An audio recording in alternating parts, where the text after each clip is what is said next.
welcome back to our channel. This is InfoPort, the port to connect you to the world of knowledge, motivation and creativity. Welcome to episode 4 of our podcast. In previous episode, we got to know about capitalist mindset and why people restrict themselves from entering the field. In this episode, let's discuss about why 99% of the people fail in this field. Gokul, failures are bound to be faced in every field. Now, when we are particularly discussing about the failures in the field of business, what do you think is one of the major causes for failures? Why do you think that 99% of the businesses fail? No, actually, business never fails. It is the inefficiency of the businessman which make it fail. So basically, the question must be why most businessmen fail. Now, according to a recent research, the main reason was found to be the single founders. The single founders of a business often face financial crisis in raising capital for their business. And they end up being a sole proprietor or self-employed, deviating from the norms of business. Aiming for perfection rather than excellence make people do the works all by themselves, and they never grow or expand. Perfection is death to inspiration. Intelligent people employ people much better than them. While egoistic person thinks himself to be the best and ends up doing all the work by himself. The idea that separates a sole proprietorship or self-employed from business is the fact that businessmen provide responsibility to experts of a certain sector to take care of the activities within their field, whereas self-employed do it themselves. This is the main reason why a business flourishes, while a self-employed wear out with years. Self-employed people think themselves to be businessmen and end up working all the day and wonder why they haven't expanded, even after years of day and night work. And people who look at them say that business is risky and that only few can succeed in it. The growth of business largely depends on diversification. Say diversification of multitude responsibilities. The more they employ specialized people, the more likely are they to succeed. Education and planning finds its place here. Okay. Now that you mentioned education here, I would like to ask this question.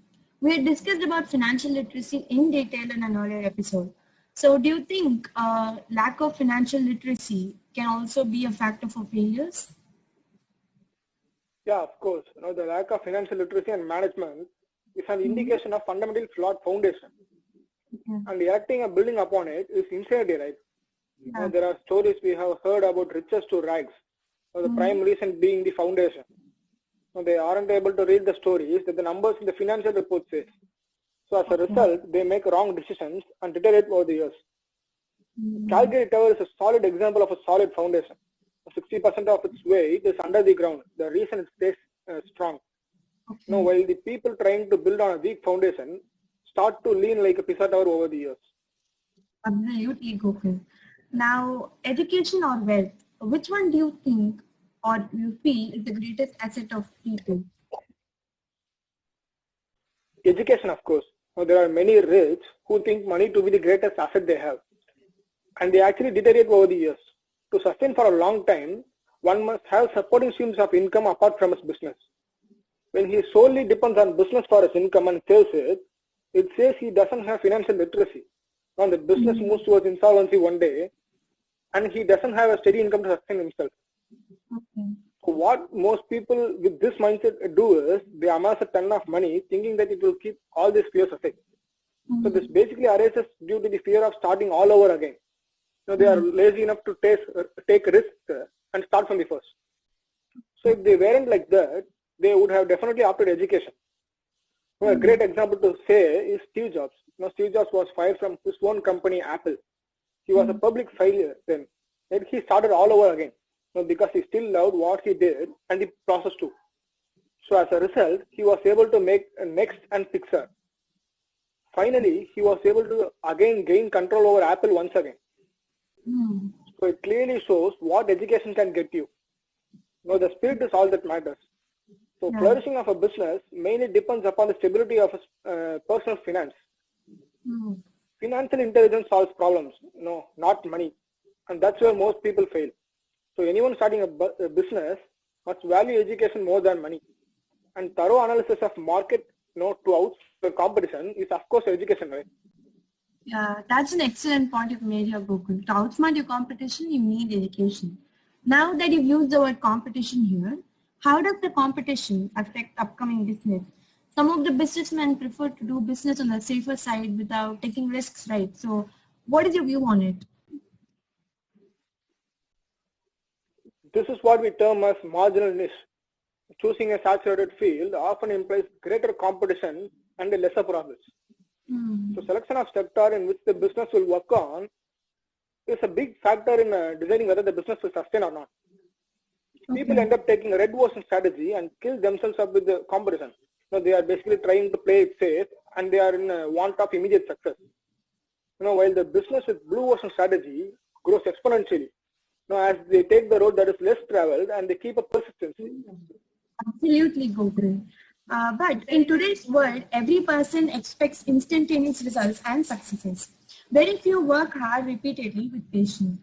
Similarly, the thought that if we start a business, it takes time to become successful is instilled among many of us.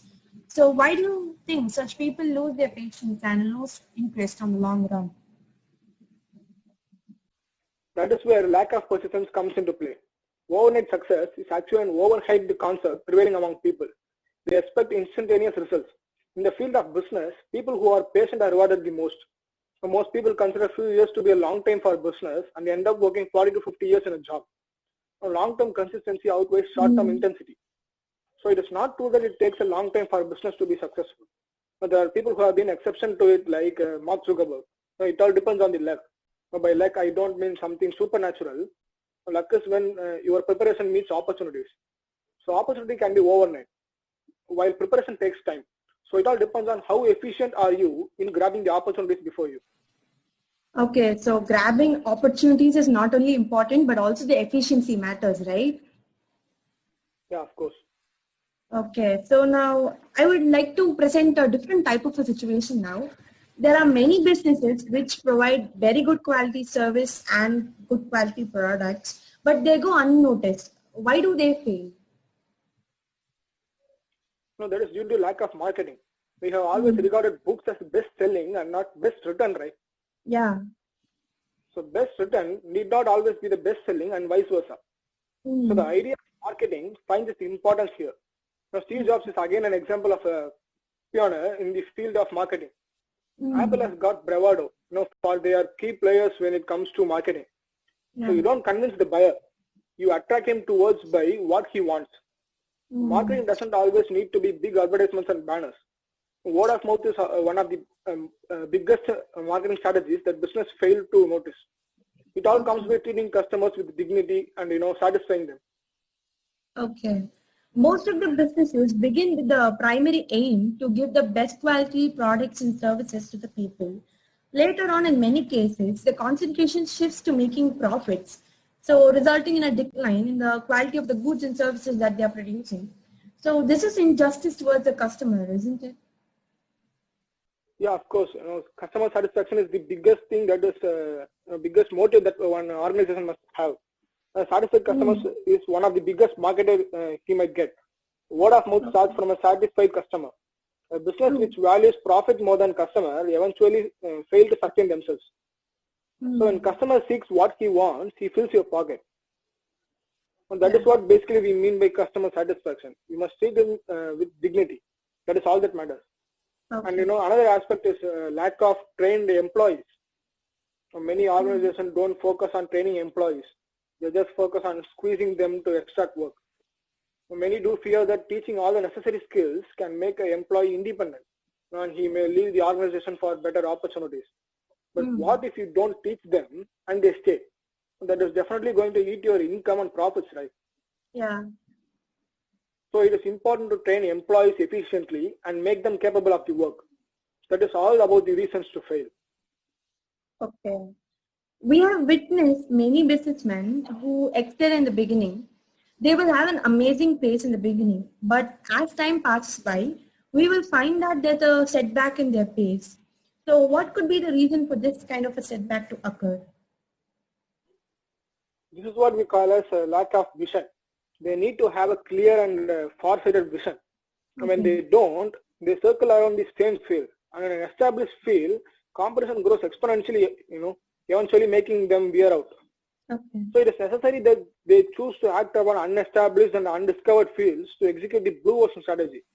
Vision is to look for opportunities in the near future and know the scopes of those opportunities. Okay. So a great example to say is, the story of Mukesh and Anil Ambani. It is a contrasting example as to what will be the results when one has vision and when one doesn't. Okay. So till now, you have given us quite a lot of information, Gokul. For a businessman, along with very good progress in business, personal well-being and family are also very important. There is this common notion that people who are involved diligently in business have very little time for family. How do you feel about this? Time for family is a must, isn't it? It all depends on the priorities that one has. There are people who are obsessed with business, while there are people who prioritize both, and balance their personal and public life. Thus, it breaks down to individual character. We get what we see. Okay. So through this podcast, Gokul has offered us a basic knowledge about business and finances. Thank you, Gokul, for sharing a lot of real-time information and giving inspiration to everyone who is seeking for knowledge on business. Welcome. With this, we have come to the end of episode 4. Thank you everyone for watching. To remain connected with the world of knowledge, motivation and creativity, stay tuned with us. This is InfoPort signing off.